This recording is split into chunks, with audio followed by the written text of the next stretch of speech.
Hey guys, welcome back to another video on the B&E Bricks channel. Today I've got my review of the LEGO Star Wars Ahsoka Trooper. I think this is a 332nd Trooper. It came in the AAT and it's a great minifigure, so let's get into it. This review will be using the category system for minifigures like I always have, and probably always will, but I'm going to start off with the helmet like I have in the past. So starting off with the helmet, this is a really unique helmet. This is the 332nd helmet, so which is a repainted 501st Legion helmet in canon.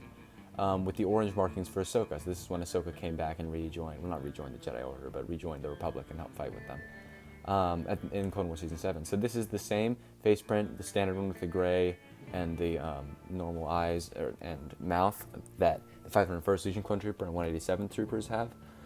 And this one, she has the orange all along the face, all on the face, all the way around, except for on the bits that aren't like the actual face part of the helmet.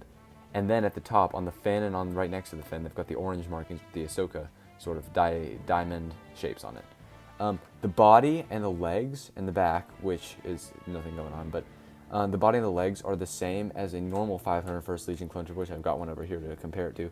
So you can see they're literally the exact same, which is kind of upsetting, but also, I mean, it's supposed to be literally the exact same, so it doesn't matter to me too much.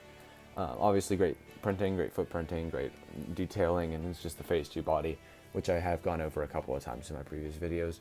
So for the design category, I'm going to give it a 1 out of 2. I feel like it's great, but I feel like I'm just kind of disappointed that all they did was the 332nd helmet, which is all they needed to do, but still, like, it's just kind of disappointing. So 1 out of 2.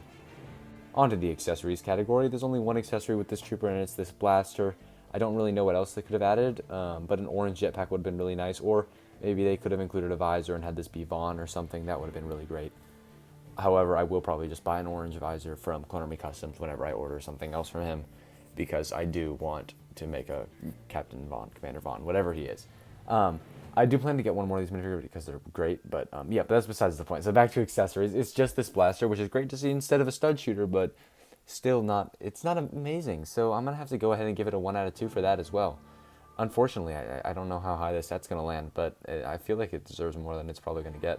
Now onto the all-important value category. So this minifigure, if you want to get it off of eBay or another secondhand site other than Bricklink, it's going to be about $15 to $25. It varies in between that range.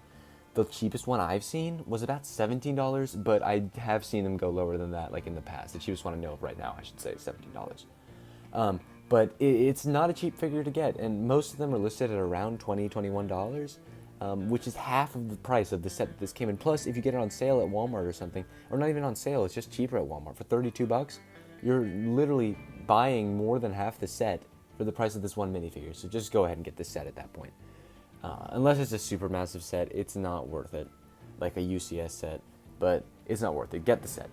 But, so this is going to cost you about 20 bucks to get on that. On Bricklink, it'll be a little bit cheaper. My guess would be 12 to 15, maybe a little bit higher than that.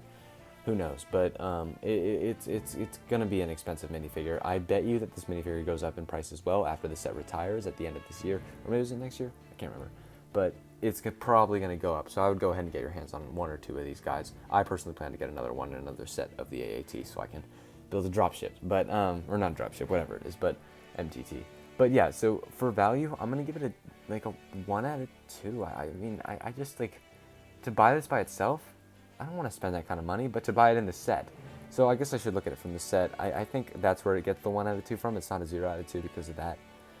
The set that you get it in is really good. It also comes with an Ahsoka and 2 battle droids, which is pretty good. I would have liked to see maybe 1 more of these guys in that. But that's for a video. I'll link that AAT review in the description. But it's a good minifigure with a pretty good value, but not amazing. So I'll give it a 1 out of 2. Onto the does it hold up and comparing it to past versions of itself. So obviously we've never seen a past 332nd Trooper, so I have not much to compare this to. But I do really like this figure, and compared to some of the older clones, not compared to older versions of itself, and comparing it to some of the 501st Troopers, or well, I guess just one, but comparing it to this older 501st Trooper, it's got the same marking, well not older, this is the same era, what am I talking about, but it's got the same thing with a different helmet, so that's great. It definitely holds up compared to modern clone troopers and stuff. It doesn't have arm printing or anything, but that's to be expected, especially for like a grunt. This is an army building figure, even if it's not supposed to be army built because it's in a set, but this is a figure you would have in an army. So, I mean, I just like, compared to the older clones, I really like this new clone design, but I don't think it's significantly better. So I think that it's going to be a 2 out of 2 for that, just because I think that it's about as good as it can be, but I don't think it's like significantly better than anything in the past.